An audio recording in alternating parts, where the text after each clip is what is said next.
conquerors. We have been warriors. Sa dami ng nangyari. Pero let's praise God. Yan, let's thank God kasi this day, ayan, let's thank Him kasi sa despite ng nangyari, yung bagyo, yung mga problema, nandito tayo ngayon, nakatayo, at magpupuri sa Kanya. Amen? Amen. Hallelujah. Sige, palakpakan nga natin ang Panginoon. Because He deserves all the glory, all the praise. Hallelujah.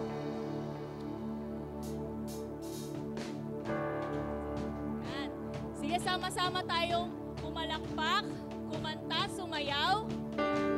Kasi yun lamang ang deserve ng ating Panginoon. Hallelujah! Oh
acknowledge the presence of God today and continue to approach His throne.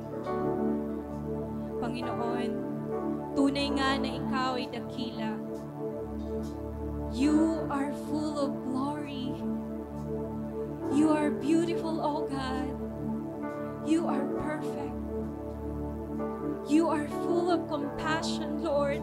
And this is what we need today. Salamat, Panginoon, dahil hindi mo pinagdadamot sa amin ito. Bagkus, Lord, patuloy mong pinag-aapaw, patuloy mong pinaparana sa amin. Patuloy mong binubuhos, Panginoon. Lord, thank you for you are with us. Thank you that you care for us, that you never leave us nor forsake us. Thank you, Lord, for you love us so much. You love us so much, oh God. At so tuwing nag-fail kami, nafe-fail ka namin, Panginoon, andun yung kapatawaran mo, andun yung pagtanggap mo. Salamat, Panginoon, dahil sa tuwing nanghihina kami, ikaw yung kalakasan namin. You are the source of everything we need. Simula, Panginoon, sa pinakamaliit hanggang sa pinakamalaking pangangailangan. O Diyos, Ikaw po ang kumatagpo sa umagang ito sa bawat isa sa amin. Hallelujah. Wala kaming ibang itataas, kundi Ikaw lamang. Wala kaming ibang i-glorify, kundi Ikaw lamang, Panginoon. You are our Creator. You are our King. You are our lover. Thank you, Lord, kasi patuloy mong pinapakilala yung sarili mo all throughout this year. Patuloy mo, Lord, na pinapakilala yung sarili mo sa buwang ito sa amin. Thank you, Lord. And we are excited. We are ready na mas magpaayos pa. Handa na kami, Panginoon, na tanggapin ng buong-buo ang iyong mga salita. Thank you, Jesus. And we rebuke anumang gawa ng kaaway. We rebuke anumang hindrances right now in the name of Jesus. In the name of Jesus. Hindi kami magpapahadlang in the name of Jesus. Holy Spirit, you are welcome and we acknowledge you. We praise you, Holy Spirit. Be with us today. We magnify you for who you are. We praise you. We worship you today. Hallelujah. Sa iyo po lahat ng papuri, pasasalamat at pagsamba sa pangalan ni Jesus. Amen and amen.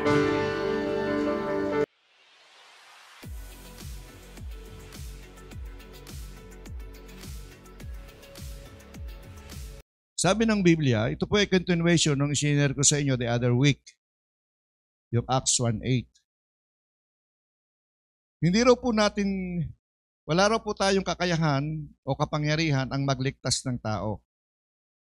Kahit anong pong pagsisikap natin, kahit anong gawin natin, hindi natin kayang magligtas ng isang kaluluwa. Pero, ang sabi ng Biblia, but we are all mandated to share the gospel.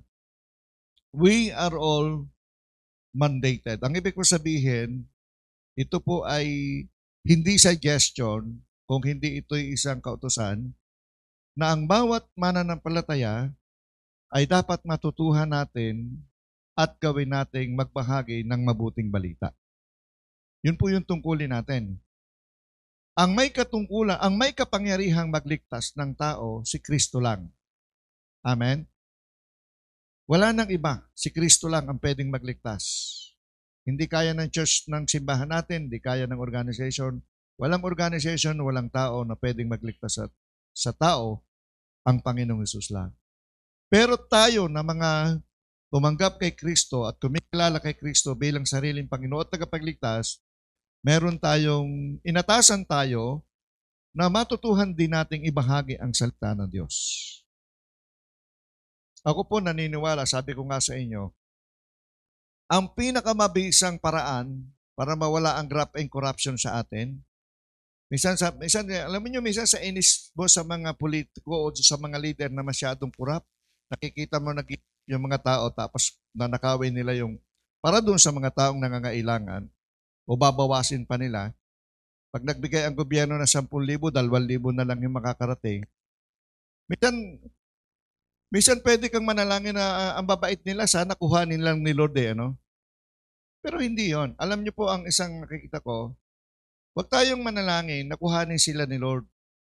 Huwag tayong manalangin ng parusahan sila ni Lord. Ang dapat nating maging panalangin, loobin nawa ng Diyos na makakilala sila kay Kristo bilang sariling Panginoon at tagapagligtas. Sapagkat ako po'y naniniwala, ang tao gaano man sila kasama, pag sila nakakilala kay Kristo, maglalapit pa sila ng mas maraming kaluluwa. Amen?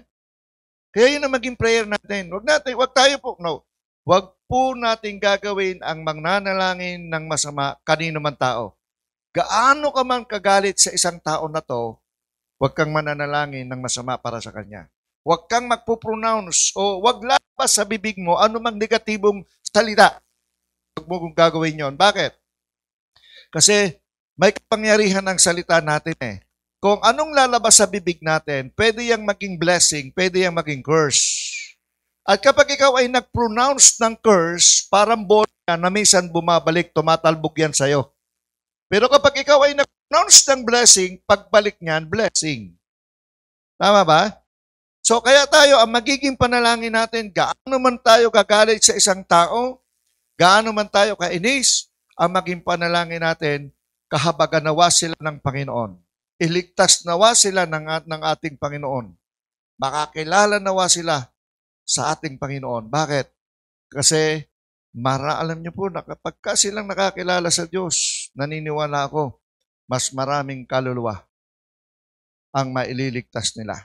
Ang sabi ng Biblia, meron pong dalawang sikreto na makikita tayo dito saan. Una, sa Acts 1:8 na ating pag-aaralan, actually, ang sabi dito, yung become a witness and empowered. So, noong una, ang pinag-usapan natin dito ay yung tinatawag po nating, ang una, tingnan ko muna yung una, nandito po, para medyo may gay tayo. Sabi dito, the Holy Spirit's empowered disciples. Pag po sinabing empowered, ang ibig sabihin niyan, authorized. Binigyan siya ng authorization o ng authority ng Banal na Espiritu Santo. So yun, ang pangalawa na pinag-uusapan natin ngayon ay Spirit-filled disciples. So sabi diyan, ang isang tinawag ng Panginoon para magawa natin yung tungkulin natin, kailangan natin i-empowered. Maranasan natin yung empowerment from the Holy Spirit. Ang pangalawa, kailangan natin yung tinatawag nating Spirit-filled life. At ang sabi doon, Spirit-filled disciples witness about Jesus around the world. Tinitingnan ko kung ano yung kaibahan ng Spirit-filled at saka nung tinatawag nating empowered. Pag po empowered kasi, sabi niya, ang binigay ay authorization. Yung Spirit-filled, ang ibig sabihin, we are sealed by the Holy Spirit. Sinelyuhan ka, tinatakan ka ng Banal na Espiritu Santo, at dahil ikaw ay may tatak ng Espiritu Santo, meron tayong tinatawag na continuous power. Supplied power. Parang ganito. Sa sasakyan, merong dalawang pangunahin ang isang sasakyan para tumakbo. Alam niyo kung ano?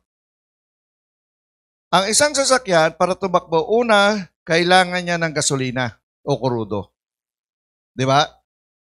Kapag meron na siyang gasolina at krudo, ang isang, para tumakbo siya, kailangan niya yung tinatawag na kuryente. Di ba? Kuryente. So, kailangan yung iyong baterya ng kuryente mo, nag-charge. Alam niyo po ba ganito? Yung sasakyan, meron tinatawag na alternator Yung alternator, pag in-start mo, ang purpose doon yung kuryente, siya yung para tuloy-tuloy na ma-charge yung battery para hindi madadry yung battery, doon sa alternator siya dadaan. Di ba? Para tuloy-tuloy. Kaya kita nyo, pag ang sasakyan nyo naiwang bukas ang ilaw o something, madidrain ang battery. At pag in-start nyo, kahit may gasolina siya, wala siyang power. Nangyari sa akin yun eh. Naiwang kong bukas, pag-start ko, wala. So sabi ko, naku, sira ang battery ko. So bumili ako ng bagong battery, 7,000. Hindi naman pala sira, na-discharge lang. So, pero alam niyo ba kung ano ang kaluluwa ng sasakyan? Sabi nila, may kaluluwa ba ang sasakyan? Meron. Pag ito nawala, wasak ang sasakyan mo. Ang kuryente at krudo nagpapatakbo, may power. Pero ang kaluluwa ng sasakyan, yung kanyang langis. Di ba? Pag naubusan ka ng langis, in-start mo, wasak ang makina mo. Ba? Ang Kristiyano, may Holy Spirit din tayo. Di ba? At meron tayong kailangan supplied power. Kaya tinatawag na ang isang Kristiyano, empowered ka, at hindi ka lang empowered, we are filled with the Spirit.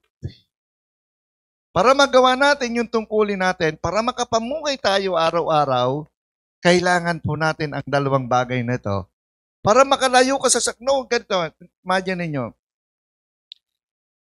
sinong nagpi-Facebook? O, taas ang kamay. Yung hindi mag-amen, sinungaling. O, kita nyo.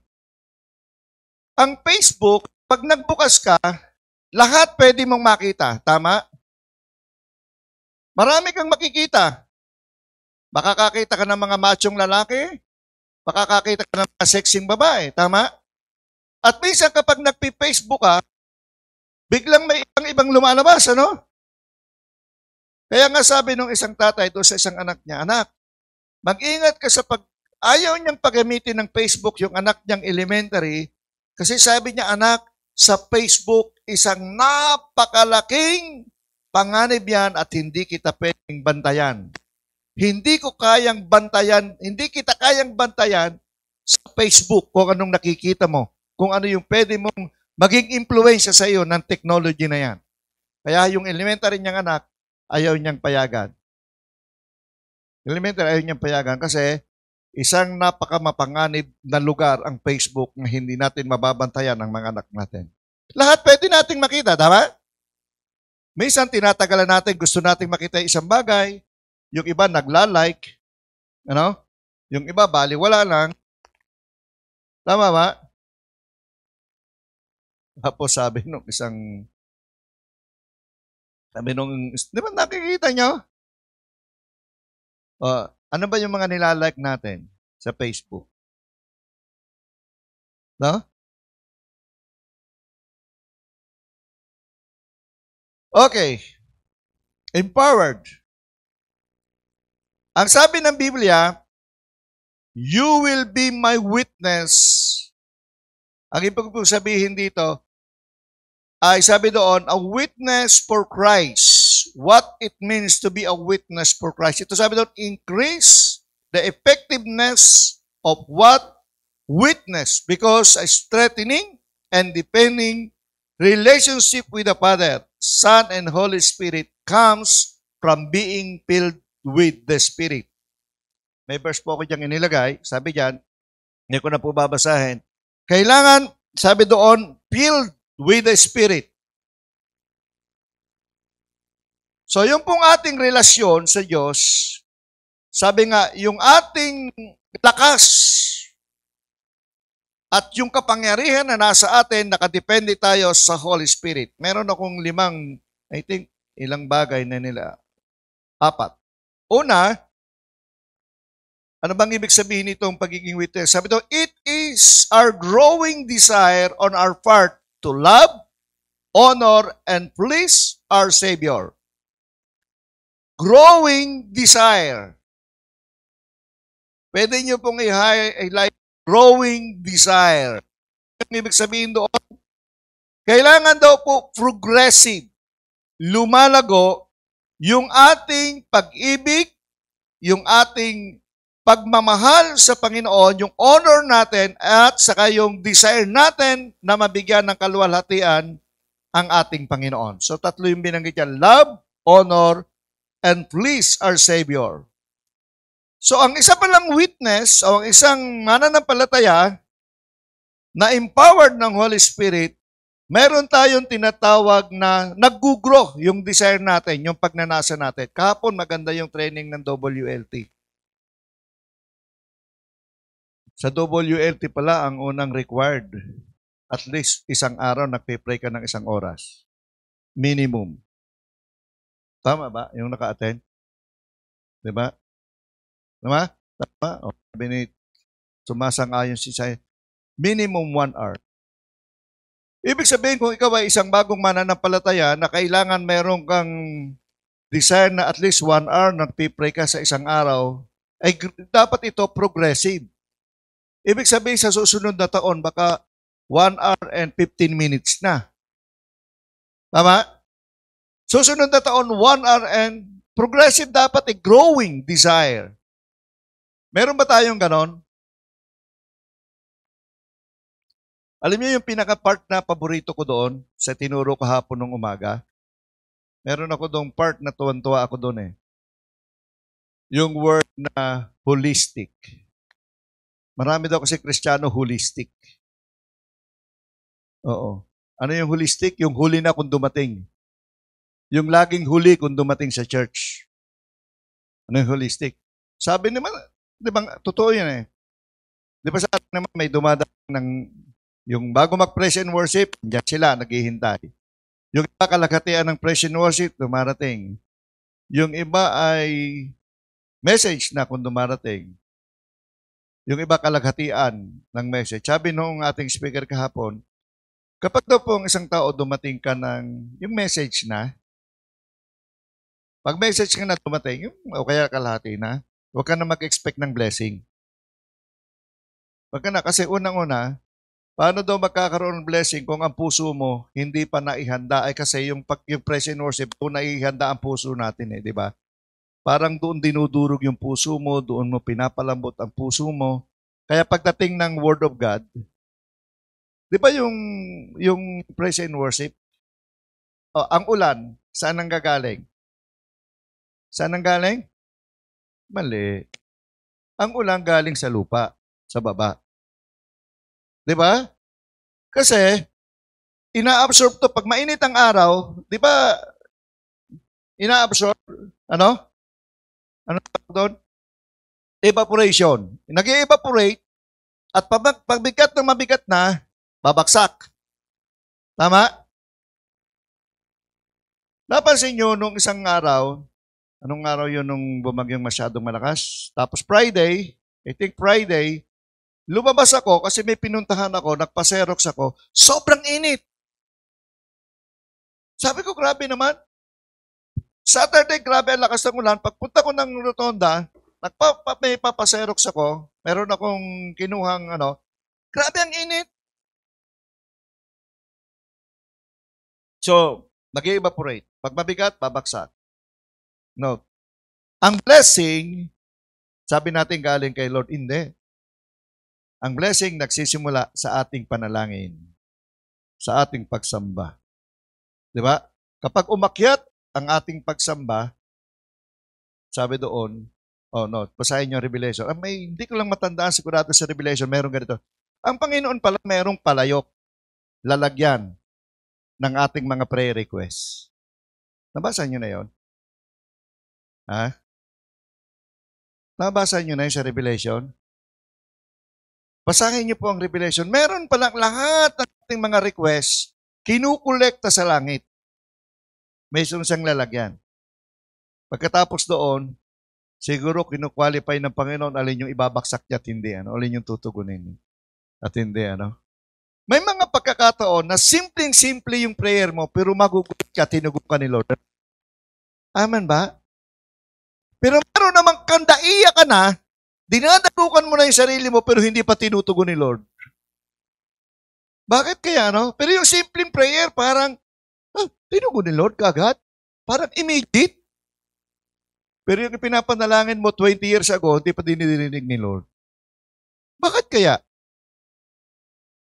Hindi ko rin alam kung bakit Siguro, depende sa Panginoon nyo. Pero ang malinaw dito, ang word na ginamit, ang isang mananampalataya dapat daw ay nagkugro yung desire mo bilang isang witness, bilang isang saksi ng Panginoon, dapat growing desire on our part to love, honor, and please our Savior. Sabi yan nandyan, chapter 14, verse 16 to 18. Next, sabi doon, the Holy Spirit witnesses righteousness and truth. Meron po akong mga verses dyan, 16 to 8 and 18, truth, John 16:13, which bring glory to Christ, not only in words, but also in deeds. Maganda to. Kung isa kung yung una ay growing desire, ito naman, hindi lang daw ito sinasabi, but higit sa lahat dapat ginagawa. Amen? Maganda raw yung lumalabas sa bibig natin. Pero mas maganda raw yung ginagawa natin kung ano yung lumalabas sa bibig natin. Amen? Hello? Bilang isang saksi na buhay ng ating Panginoon, kailangan daw po natin itong ginagawa. Hindi ka lang nag-grow, yung iyong desire, yung iyong love, yung honor, but ikaw ay doer of the word. Sabi ni James yan. Sapagkat ang isang pananampalataya ayon kay James na walang gawa ay patay. Okay, next one. Third one, sabi dito, thus we who receive the witness of the Holy Spirit to Christ, redemptive work will necessarily manifest Christ-likeness. Ano daw yon? Manifest Christ-likeness. Ano yung ima-manifest? Yung love, yung truth, and righteousness in our lives. Alam niyo naman yung 1 Corinthians chapter 13, di ba? Yung 1 Corinthians chapter 13, nag-speak all about love. Ang isang witness, so yung una kanina, progressive. Ang pangalawa, doer. Ang pangatlo, mayroon tinatawag ng manifestation.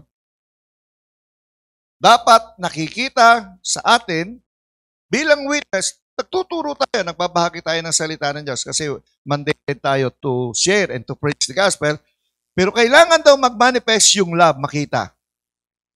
Makita sa atin yung katotohanan, makita sa atin ng righteousness, sabi ng 1 Corinthians. So, doer ka lang.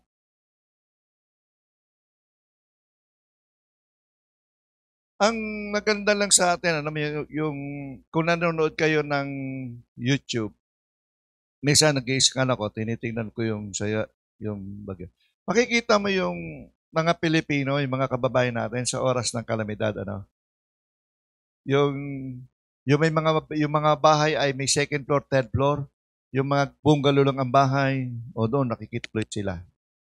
Nakikituloy sila roon. Parang gano'n, So, tinatawag nila, kinukuha na, nire-rescue nila. Magliligtas talaga sila, Parang, ibig sabihin, malaking bagay talagang makita yung pagtutulungan, pagdadamayan. Tayo, ang word lang natin Minsan malungkot tayo Anong ginagawa lang natin? Nakakawawa naman. Nakakalungkot naman. O, di ba ganun lang naman tayo, Kawawa naman. Malungkot naman. O, ngayon. O, ano na lang naiambag natin? O, yung sa kalamidad na nangyari, ang dami natin sinabing kawawa, malungkot. Pero may naambag na ba tayo? Wala pa naman tayong binibigay, Di pa nga tayo nagbigay ng piso, Tama ba? Nagtawagan kami, sabi nung district supervisor, nag-extend na ako ng ang office, sabi niya, nag-extend na tayo ng 5,000. So, ganyan. Oh. Nag-extend na agad tayo o tapos magano pa tayo uli. Kaya nga sabi ko, next year, siguro ganito. Ako, suggestion, kung nung meeting kami, next year, sa council, tandaan nyo to ha. Mas maganda siguro sa budget natin next year, allocated na yung budget natin pagdating sa kalamidad. Ano? Dapat meron na tayong budget allocated, ano? Para anytime na pag may mga kailangan ng tulong, hindi na tayo magmi-meeting at saka hindi na tayo yung mag-special offering ang timano allocated budget. Kasi kami sa district ginawa namin, sinuggest ko yun eh. Nagkaroon kami ng budget allocation, so may calamity kami na allocated. Ang national office kasi natin, meron tayong tinatawag na foundation. May Foursquare Foundation, meron ng, kung may RRFO ang government, ang Foursquare merong, ano nga yung sa Foursquare, national to, may committee to, na immediate, ang natanda ko lang, immediate response parang Foursquare immediate response. Bawa, di ba may nasunog tayong simbahan sa Recto? Di ba? So immediate yung simbahan yung national office nagpabigay kaagad ng 40,000. Natanda niya? Yung simbahan ni Pastor Tamayo sa Sogo. So, tayo lang kasi ang may simbahan sa Sogo. Yung Sogo Hotel sa Recto, simbahan tayo doon. Nasunog. Electrical. At ang malungkot noon, doon sa church natin nagsimula. Electrical wiring. So nasunog, ibang mga gamit. Hindi naman totally, pero nasunog. So immediate, tumulong tayo. Ang national office, immediate, tumulong sila kaagad. Padala agad sila 40,000 para tulong. So nakakatuwa, no? Di ba? Meron tayong ganun. At itong nangyayaring to, meron din tayo kaagad, immediate yan. Ngayon, so tayo rin, ang ginagawa din natin, ini-extend din natin. Kaya mamaya, in any amount na masaya ka, in any amount, ibigay natin na ipaabot natin doon sa mga kababayan na nangangailangan natin. Talagang gawin din kaagad natin. Suggestion ko nga, magkaroon din tayo ng yung iba kasi, meron kasing, saan ko ba nakita to? Summer in Quezon ba? Merong isang sasakyan, natuwa ako PNP Meron silang isang sasakyan na ang trabaho lang ng sasakyan na to, ilalagay sa isang lugar, tapos nagpupurify siya ng tubig. Kasi kailangan yung malinis na tubig. So, nakapark yung sa tabi ng kalsada yung sasakyan ng pulis. Tapos, ang ginagawa lang nila, nagpupurify sila ng tubig kasi kailangan ng tubig So, yung mga tao, nakapila yung mga balde nila doon, yung kanilang mga container doon, gre-respond. Mabilis. Sabi ko, galing naman, no? Tapos kasunod yung ibang sasakyan. Mayroong isang sasakyan dito church somewhere in Alabang. May malaki silang, yung nila, ang tawag, isang truck pero kitchen. Isang malaking truck siya pero kitchen. Ang nakalaki doon, may mga kalderong malalaki doon, tapos may kalan sila. Pagtakbo ng sasakyan na yon, pupunta yun doon sa isang lugar, then may kasama na silang magluluto ng mga lugaw kaagad. May response na ito. Siyempre, gutom yung mga tao, giniginaw yung mga tao. Nakita, may tao. Imagine mo, nakakawa yung mamatay ka sa ginaw. Dahil sa bagyo, namatay sa ginaw, no? So, response. Sabi ko nga, I thank God na may mga taong talaga at may mga organization, may mga simbahan na talagang grabe yung kanilang tulong, yung kanilang response. Sabi lang, ma-amaze ko sa kanilang ginagawa. At sabi ko nga, I pray na sana yung organization meron din ganyan. Talagang immediate, talagang pupunta lang. Yung sa simbahan sa Alabang, pag may sunog, malaki sunog, andun agad yung truck nila. Nagluluto kagad yung mga staff nila, tapos papakainin nila yon. Kasi nga, sabi dito, ang isang tunay na Kristiyano, ang isang mananampalataya, dapat hindi lang nagmamanifest. Ibig sabihin, nakikita, nararamdaman yung pagmamahal, yung pagtulong. Tama ba? Tayo naman, lagi natin sinasabi, hindi po bale, kasama kami sa panalangin. O pagka, do sa ating, sa GC ng intercessory, ganito, pag may naglagay ng prayer request. Please pray ka dito. Ang sasagot, praying po. Nagpipray kaya talaga yon? Di ba, no? Yung lahat kayang nagsumasagot doon, nagpipray talaga. Kasi merong sasagot lang, praying po. O yung iba naman, dana po. O, sabihin, nakapag-pray na. So, malaking bagay din na talagang, kasi immediate yun eh. Immediate na mga pangangailangan. Immediate talaga. Sabi nung isang asawa ng supervisor natin kahapon, yung speaker natin, nagkukwentuhan kami kahapon. Alam niyo ba, meron tayong isang pastor, dating supervisor. Almost amat na siya sa hospital ngayon eh. Namayat na nga, tumanda na nga eh. Close natin yung kaibigan natin. So, sabi noong asawa ng supervisor, kumusta na si ganito ngayon? Sabi ko, ramdam ko yun. Sabi ko, alam ko kung ano yung pinagdadaanan nila ngayon kasi pinagdaanan namin yun. Diba, no? Sabi ko, almost amat na siya. So, parang from colon cancer, napunta na ata sa liver ngayon. So, under medication siya. At hopefully, ay loobin nawa ng Panginoon na makarecover. Pero ramdam mo yung hirap nung pamilya. Tapos, nasabayan pa yung asawa. Hindi makalakad. Yung siguro bunga ng stress, pagod at stress. Yung asawa talagang binubuhat na, dadalhin doon sa third floor kung nasaan yung room ng asawa niya o kung ano. Sabi niya, ang hirap. Sabi ko nga, ang magagawa, unang-una, magagawa talaga natin pray. Kaya nung tinanong ako kahapon, sabi niya, ramdam ko po yun, sabi ko.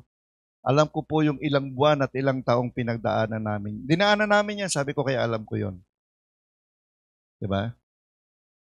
Yung makikita mong naghihirap, sabi nga na iba parang naupo sa kanila.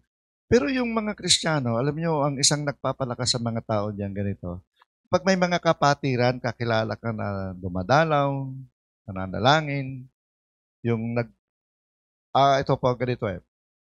Hindi natin, ito yung yung masabihin natin, alam mo yung pinakamagandang bigyan ko kayo ng payo from my experience. Kapag mayroong isang tao, halimbawa may sakit, may pinagdadaan ng mabigat, huwag kang magsalita ng kahit ano. Akapin mo lang siya. Kaya pag kinakap mo, tapikin mo lang siya. Alam niya na ang ibig sabihin nun. Huwag ka na magsabi ng, kaya mo yan. Huwag ka na magsabi ng, nagtiro lang kami. Huwag ka na magsabi ng, anything. Minsan kasi yung sasabihin mo, nakakabigat lang eh. Diba?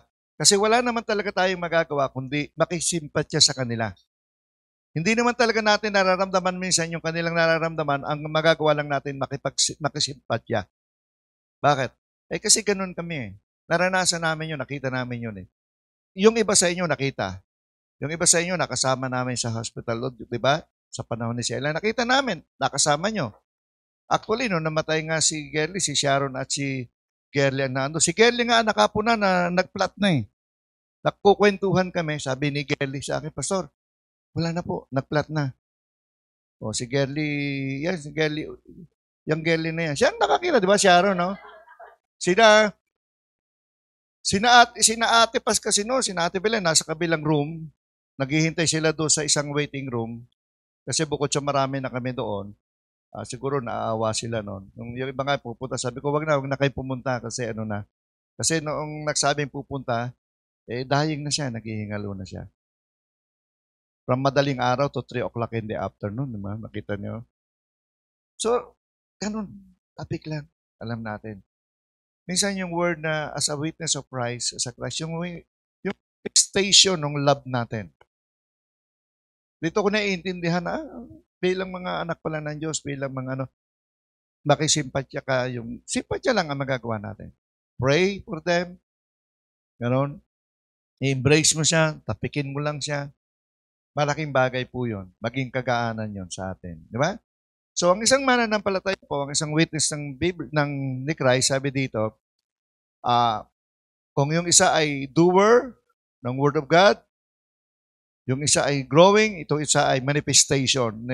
Yung Christ-likeness, our dito ay manifestation ng Christ-like love, truth, and righteousness. Sa number 4 ay enabling. Ang word na binanggit dito, the Spirit-filled believers receive the enabling power of the Holy Spirit to witness for Christ. Enabling power. Ang ibig sabihin pag sa word na enabling, talagang available yung power na yan. Sabi niya, turn from their wicked ways, and it is maintained by the same sincere committed to Christ. Yan.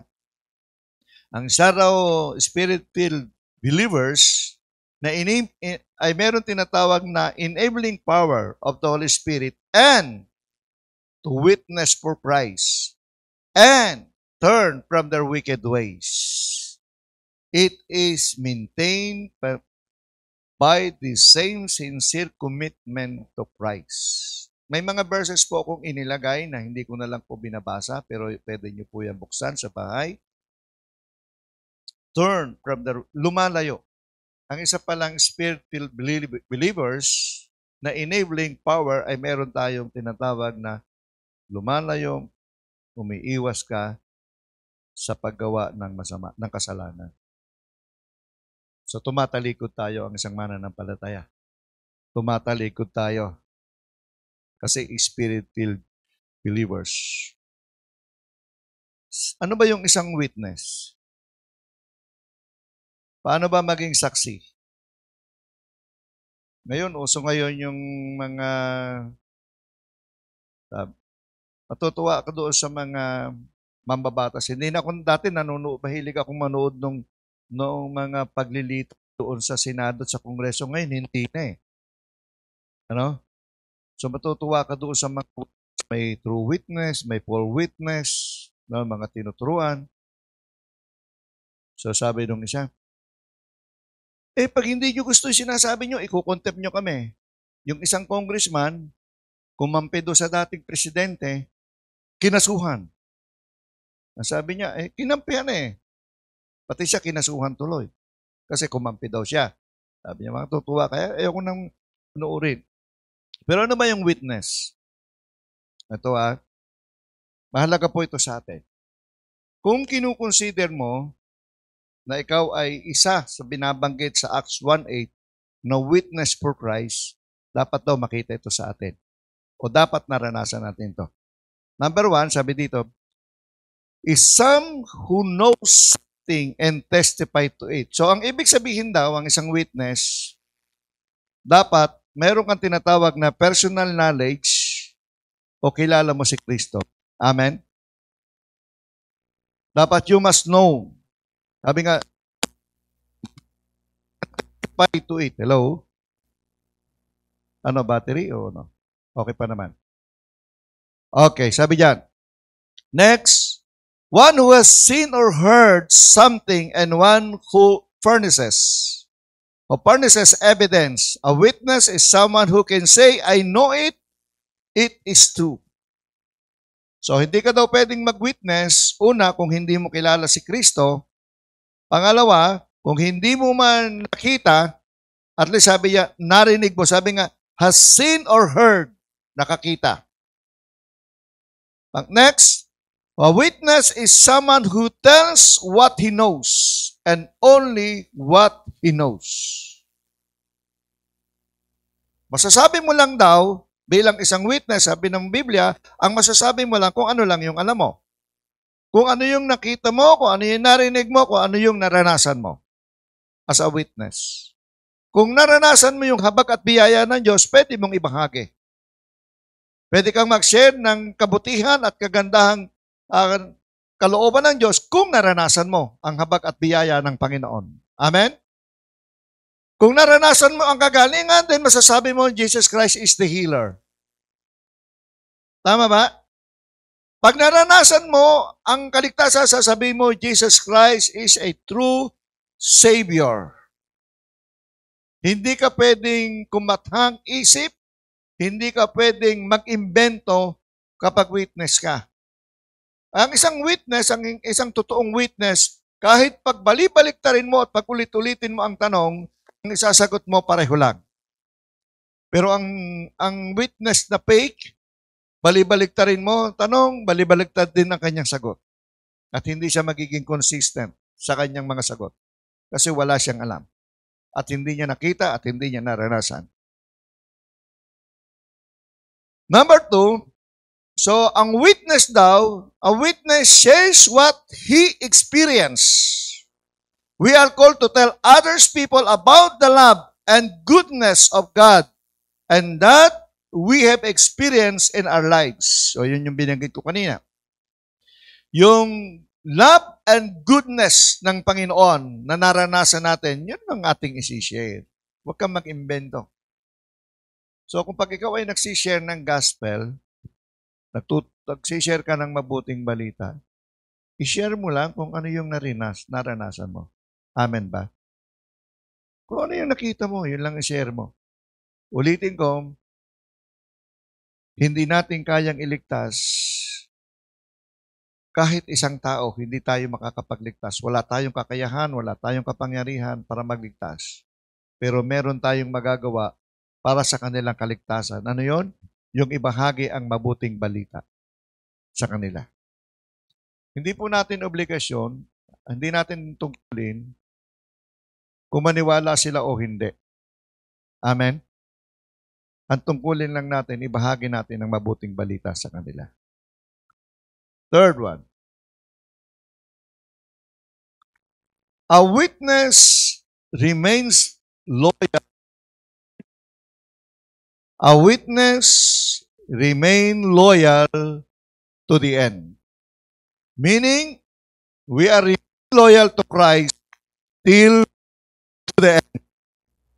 Romans chapter 8, sabi dito, verse 9 to 11.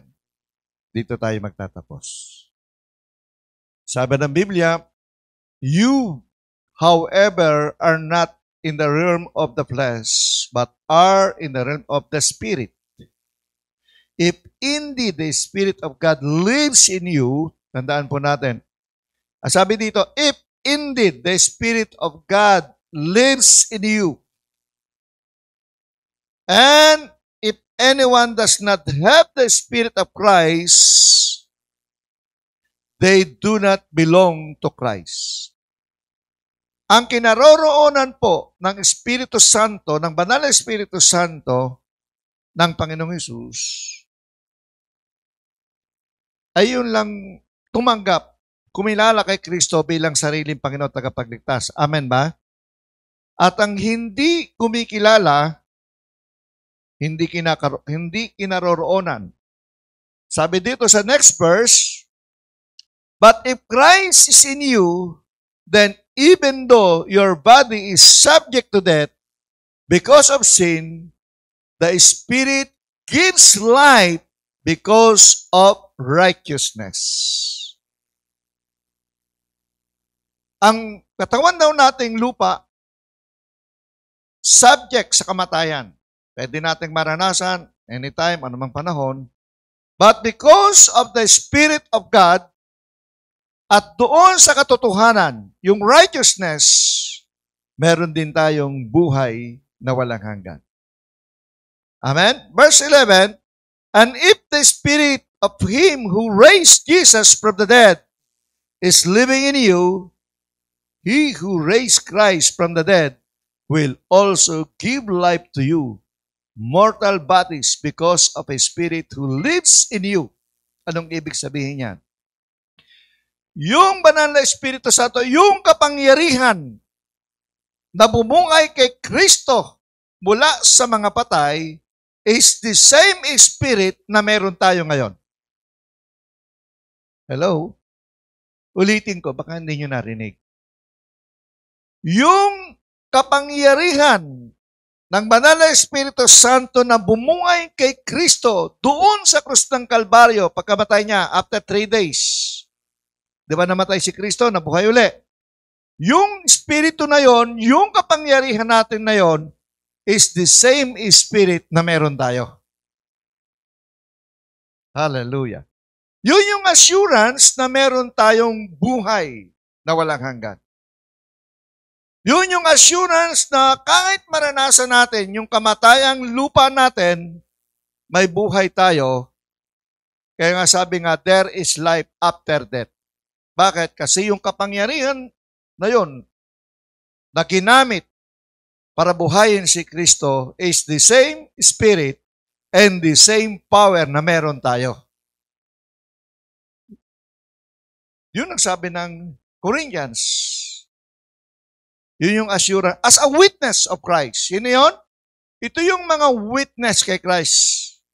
Kung tinanggap natin si Kristo, hindi lang tayo empowered, but the Holy Spirit, sabi yung tinatawag na Spirit-filled life. Yun yung buhay natin. Di ba naririnig natin? Pag ang tao namatay, di ba meron tayo tatlong composition? Body, soul, and spirit. Ang lupang katawan, pagka ito'y namatay, ito yung inililibing. Tama? Ito yung lupang katawan natin, mabubulok, babalik sa lupa. Ano ang katunayan na ang iyong katawan ay babalik sa lupa? Alam nyo, lahat ng mga daming palatandaan na ang ating katawan. Tingnan nyo, subukan nyo. Pagligo kayo ng umaga, pagdating ng hapon, at pinawisan kayo, ganyan ninyo yung liig nyo. Ano makukuha nyo? Lupa. Di ba, libag? Pagkapaligo nyo pa lang, kumuha kayo ng Eskinol, ganyan yung mukha nyo. Nakikita nyo yung bulak? Maitim. Di ba? Kasi ang libag, sabi ko nga, sa lahat ng bahagi ng katawan ng tao na hindi na nakakatulong at nakakahiya pa, yun yung libag. Tama? At sa Kristiyano, hindi tayo libag. Tama? Galing tayo sa lupa, pero hindi tayo libag. Bakit? Kasi may pakinabang tayo. Amen ba? Huwag kayong papayag na libag kayo. Sabi nung isang pastor sa akin, sa Bicol, kaibigan natin, sabi doon, yun ang binanggit ko, sabi niya, pero libag lang ang nagpapatunay na ang tao ay galing sa lupa at magbabalik sa lupa. So sa inyo yung lupang katawan natin, tama? Ayan na yung spirit. Di ba sabi natin, ang spirit natin, ang tawag diyan ay, ano yung sabi ng Genesis?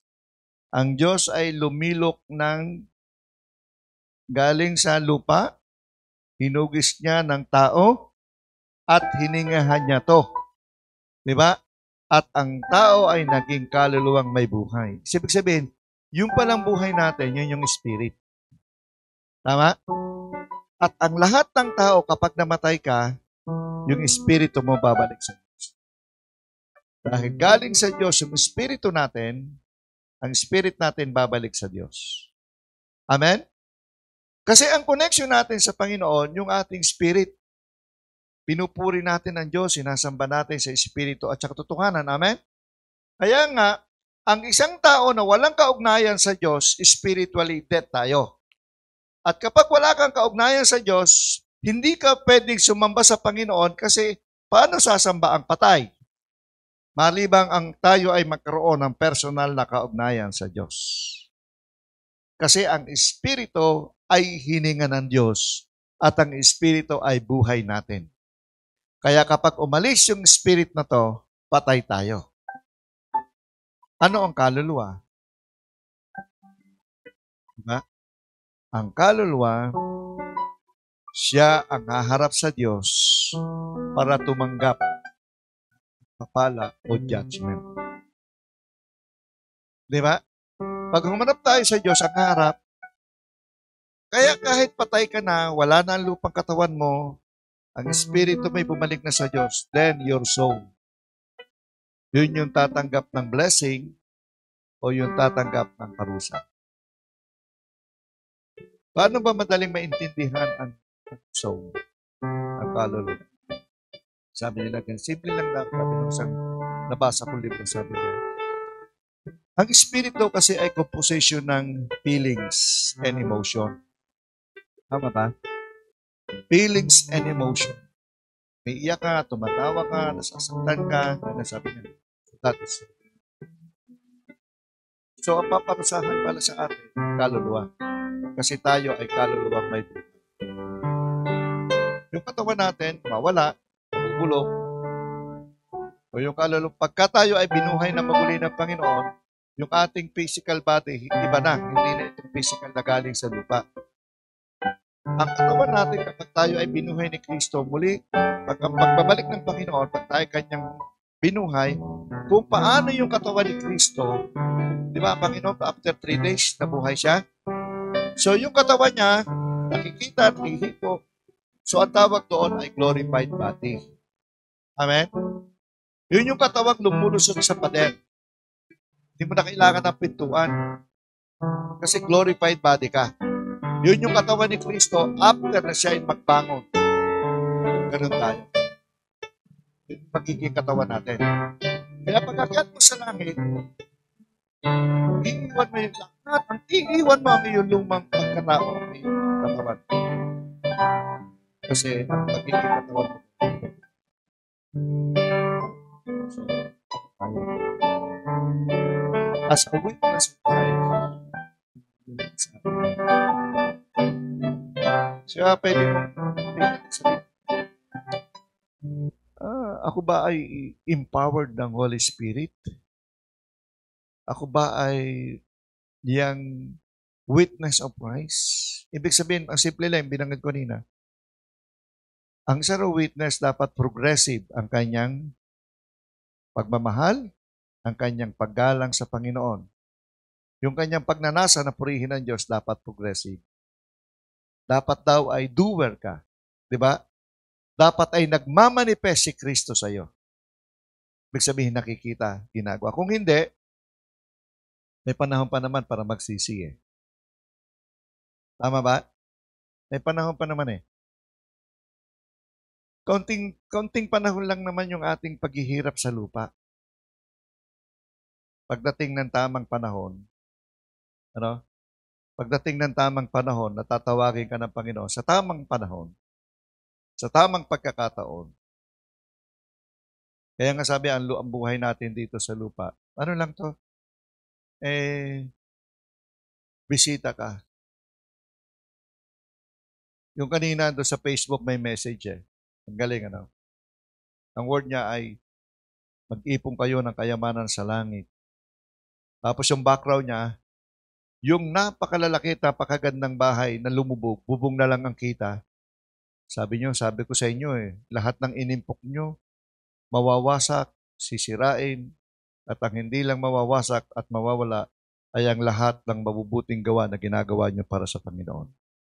Ang lahat ng inyong paglilingkod sa Diyos, ang lahat ng inyong mga pagpupuri at lahat ng mga bagay na ginagawa mo sa Panginoong Diyos, yun ang hindi masisira. Pero lahat ng ipinundar natin, lahat ng itinayo natin, darating ang isang tamang panahon, mawawala. At kung sabi ng Biblia, kung ikaw ay hubad, anong sabi ni, sino nga to? Si Job. Sabi ni Job, hubad akong lumabas mula sa sinapupunan ng aking ina at hubad akong babalik sa Diyos. So, walang dahilan para maging tamad tayo dito sa lupa. Amen? Walang dahilan para hindi tayo magwagi ng mga kaluluwa para sa lupa. Walang dahilan para hindi. Kaunting panahon lang yan. Kaunting panahon lang yan. Pagka ikaw ay napapagod, kapag ikaw ay nanghihina, isipin mo lang. Isipin mo lang. Kaunting panahon na lang. Patawagin ka na ng Panginoon. Ito lang tandaan nyo, dalawa lang. We are empowered by the Holy Spirit. Tama? Hindi natin kaya eh. Pero empowered ka ng Espiritu Santo. At ang pangalawa, Spirit-filled ka. At yung Espiritu na nasa iyo, yung kapangyarihan ng Espiritu Santo na nasa iyo, ay the same Spirit, yung power ng Espiritu na to, yung tinggap natin, ay yung Espiritu na bumuhay kay Kristo mula sa mga patay. And the same Spirit na nasa sa atin ngayon. So meron tayong assurance, meron tayong buhay. Kasi tayo ay kinaroonan at tayo ay pinamamahalan ng banal na Espiritu Santo nasa atin. Hindi tayo exempted sa mga pagsubok. Hindi tayo exempted sa mga pinagdadaanan nating mga sa buhay. Pero ang maganda doon, meron kang kakapitan sa oras ng mahigpit na pangangailangan. At mayroong tutulong at mag-aaliw sa atin. Amen? Hallelujah.